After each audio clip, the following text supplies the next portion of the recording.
Évangile de Jésus-Christ selon saint Jean,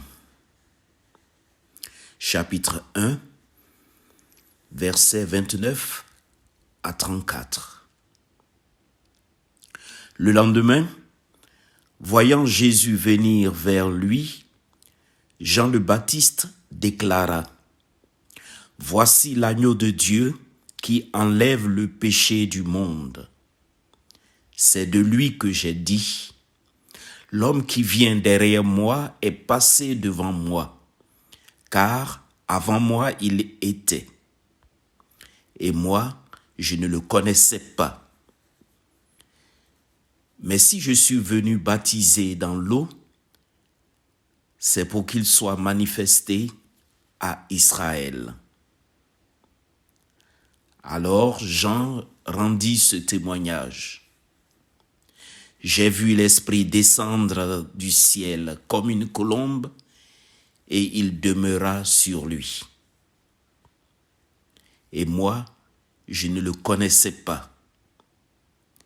Mais celui qui m'a envoyé baptiser dans l'eau m'a dit : « Celui sur qui tu verras l'Esprit descendre et demeurer, celui-là baptise dans l'Esprit Saint. » Moi j'ai vu et je rends ce témoignage.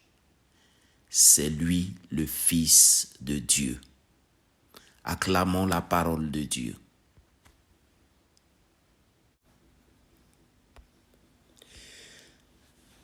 Méditation. Avec son doigt pointé, Jean-Baptiste nous invite à tourner notre regard vers Jésus.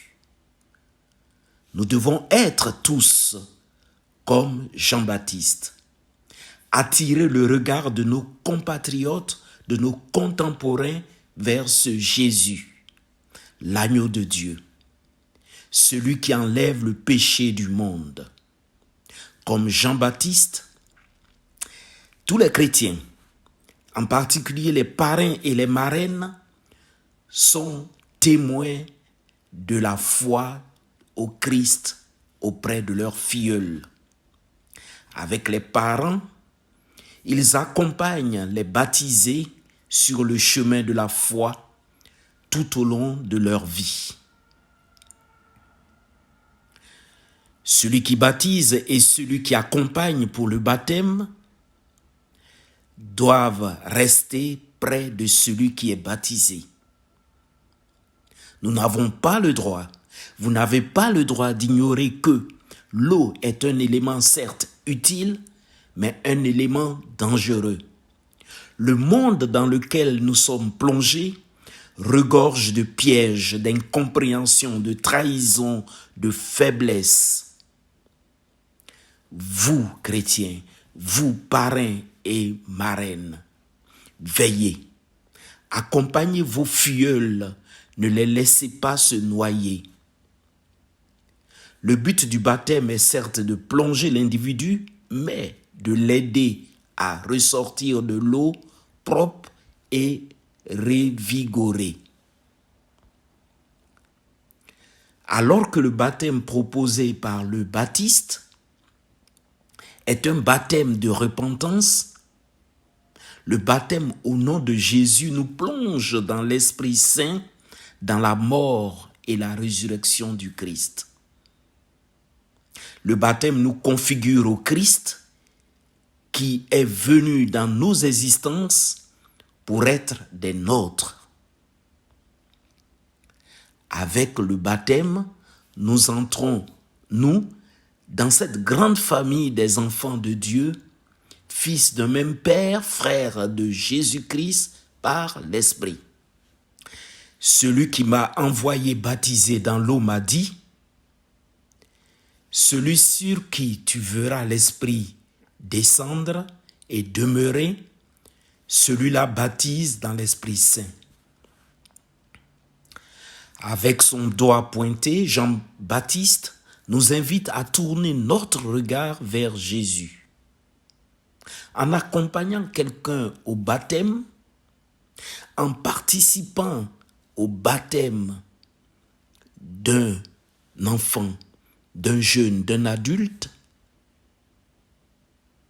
nous prenons l'engagement de l'accompagner toute sa vie. Nous acceptons de le suivre dans cette vie de joie, de tendresse, mais aussi de peine, de difficultés spirituelles, morales et économiques. Nous acceptons, avec l'aide de l'Esprit, d'être l'oreille qui écoute, d'être le cœur qui réconforte, d'être le bras qui aide.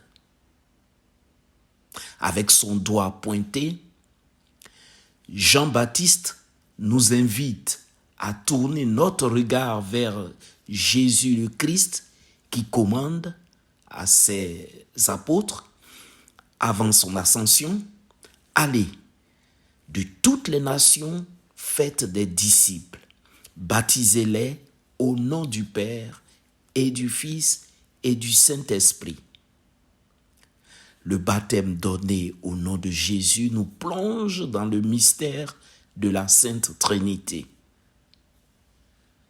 Amen.